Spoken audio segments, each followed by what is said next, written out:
D'abord, confier à un algorithme la composition d'une symphonie, c'est la tentative d'Accenture. Pour mettre en musique la révolution numérique, le cabinet de conseil a fait appel à une développeuse de 28 ans et à un jeune chef d'orchestre. Un pas de deux entre code informatique et baguette de maestro, où l'humain a encore toute sa place. Reportage de Mélina Huette et Karim Yayaoui. A priori, rien d'inhabituel dans cet orchestre. Pourtant, l'œuvre que vous entendez est le produit d'une collaboration entre l'humain et un algorithme. On m'a donné une liste d'articles à la une qui traitaient de l'ère du digital ou des nouvelles technologies.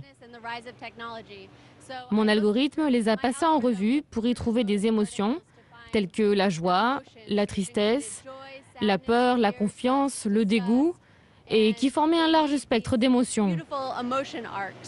En gros, mon algorithme a pris ces données et en a fait une musique avec le même éventail d'émotions. L'algorithme donnera naissance à 3 mélodies encore au stade d'embryon. Pour en faire une véritable symphonie, il faudra le travail d'un homme, le compositeur Mathieu Lambolet. J'ai récupéré les thèmes d'Anna, qui étaient donc 3 thèmes différents qui correspondaient aux 3 mouvements. J'ai fait des maquettes de piano à partir de ces thèmes, donc en faisant une structure qui m'était propre. Et ensuite, j'ai composé, enfin j'ai disons orchestré le tout, et l'ensemble du processus m'a à peu près pris 1 mois et demi. 1 mois et demi pour la composition des versions de piano et pour l'orchestration intégrale de l'œuvre. La preuve que malgré des avancées technologiques certaines, le processus de création artistique ne peut pas encore se passer de l'être humain.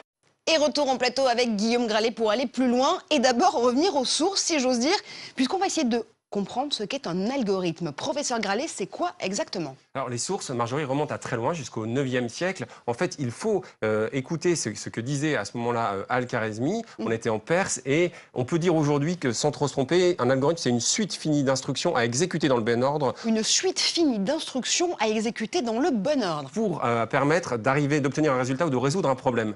Alors, il faut parfois écouter des vulgarisateurs et Idriss Aberkan a l'habitude de décrire un algorithme comme une recette de cuisine. En fait, lorsque vous faites des crêpes, il faut mettre dans un bon ordre le lait, les œufs, la farine, enfin tout ça pour arriver à un résultat. Alors, on va peut-être pas parler de crêpes, mais surtout des voix qui s'élèvent aujourd'hui contre une certaine dictature des algorithmes. Nos vies numériques semblent être de plus en plus liées à ces programmes qui dérapent aussi parfois.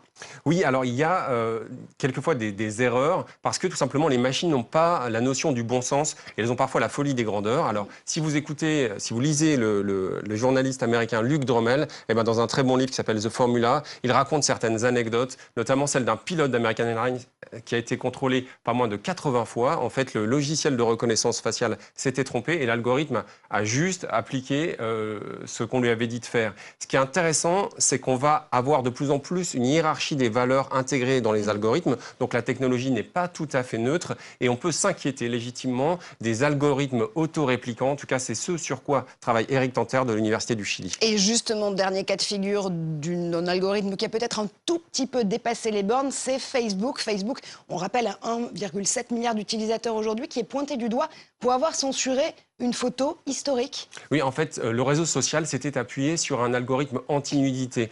Mais cette photo, elle était tout sauf neutre. En fait, elle a eu le prix Pulitzer. C'est une photo qui était prise en 1972 et qui dénonçait l'utilisation du napalm au Vietnam. Alors, il y a eu une protestation mondiale. On a même vu la première ministre de Norvège, Erna Solberg, monter au créneau. Et Facebook a fait amende honorable. Il a rétabli l'utilisation de cette photo. Il lui a attribué une valeur historique. Et on a vu, à travers le témoignage, par exemple, de Chris Cox, qui est le responsable produit de Facebook, expliquer dans Le Point que l'homme devait avoir le dernier mot.